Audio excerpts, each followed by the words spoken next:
साथियों नमस्कार, स्वागत आप सभी का।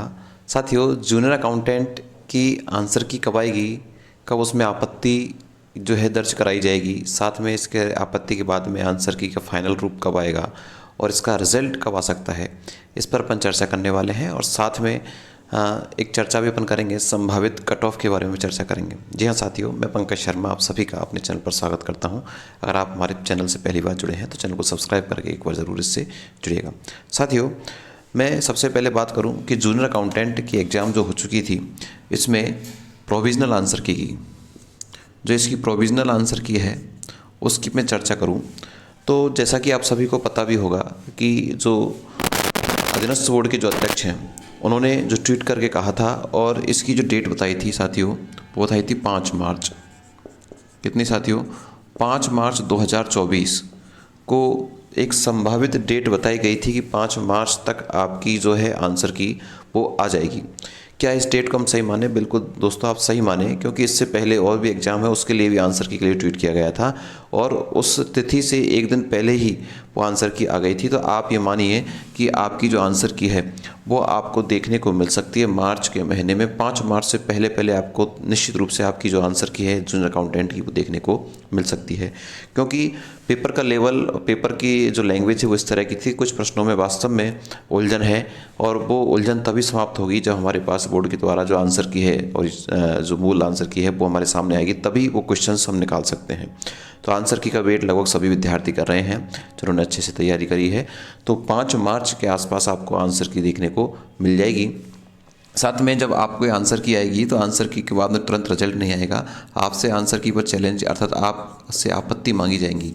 आंसर की से क्या मांगी जाएंगी? आपत्तियाँ आपसे मांगी जाएगी। अर्थात आपको किसी प्रश्न में या किसी ऑप्शंस में डाउट लगता है कि ये इसमें आंसर की में गलत माना गया है, उसका ये आंसर हो सकता है, तो इसके आधार पर आपसे उस आंसर की पर आपसे आपत्ति मांगी जाएगी। आपत्ति लगाने के बाद में आपको 3-4 दिन का समय आपत्ति के लिए दिया जाएगा। उसके बाद में आपसे फाइनल आंसर की भी आपके लिए जारी की जाएगी। इस आपत्तियों के आधार पर कमेटी गठित होगी और कमेटी गठित होने के बाद में जो एक्सपर्ट टीम है उन पर विचार करेगी। विचार कर जो फाइनल आंसर की है उसको निकालेगी और इस फाइनल आंसर की के बाद में आपको देखने को मिलेगा रिजल्ट।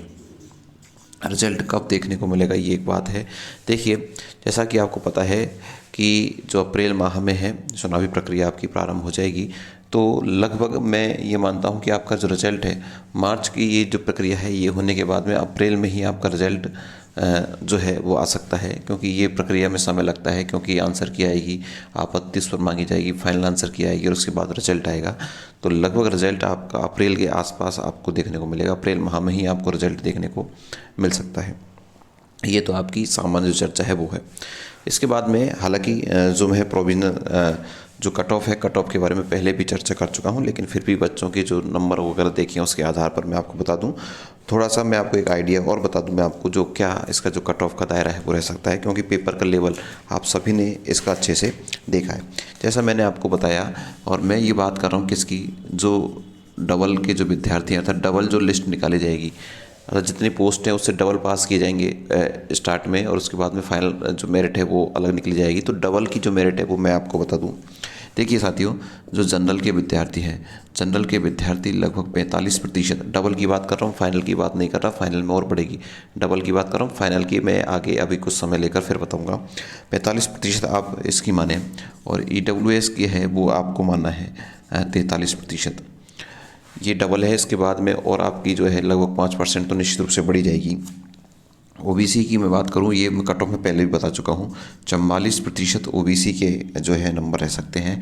साथ में जो MBC की बात है, MBC में लगभग 42-43% का यहाँ रेशो रह सकता है। SC और ST में तो कोई शंका ही नहीं है, जिसका 40% बन रहा है वो यहाँ से क्लियर हो जाएगा। अभी मैं ये भी बताने वाला हूँ कि किस वर्ग को, किस कैटेगरी में किसको छूट है इस क्वालिफाइंग मार्क्स में। तो लगभग ये जो कट ऑफ है आपकी रह सकती है डबल में। डबल के बाद में जो सिंगल लास्ट कट ऑफ निकलेगी उसमें तो थोड़ी सी बढ़ोतरी होगी। ये इसके अलावा मैं आपको और बताऊँ एक चीज़ कि ये जो पेपर का पैटर्न है इस पर भी बच्चों के सवाल आ रहे थे कि पेपर फर्स्ट और पेपर सेकंड, दो तरह के आपके पेपर हुए, पेपर फर्स्ट और पेपर सेकंड। तो पेपर फर्स्ट में आप सभी को पता है 35% यहाँ लाना आवश्यक था, 35% ही यहाँ लाना आवश्यक था। दोनों को एग्जाई करके कितने प्रतिशत लाना आवश्यक था? आपको 40% आवश्यक लाना था। अर्थात जो जनरल के विद्यार्थी हैं, EWS के विद्यार्थी हैं, OBC के विद्यार्थी हैं, MBC के विद्यार्थी हैं, इनके लिए जो क्वालिफाइंग मार्क्स है वो तो 40% है, लेकिन साफ साफ नोटिफिकेशन में लिखा हुआ है SC और ST वर्ग को 5% की छूट दी गई है। अर्थात उनको क्वालिफाइंग मार्क्स उनके कितने हैं? 35% उनके क्वालिफाइंग मार्क्स है। तो ये भी एक अच्छा बड़ा टर्निंग पॉइंट यहाँ पर देखने को मिल सकता है।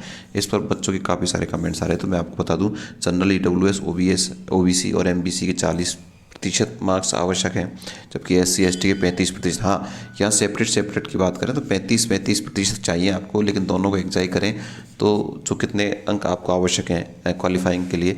40% अंक आपको आवश्यक है।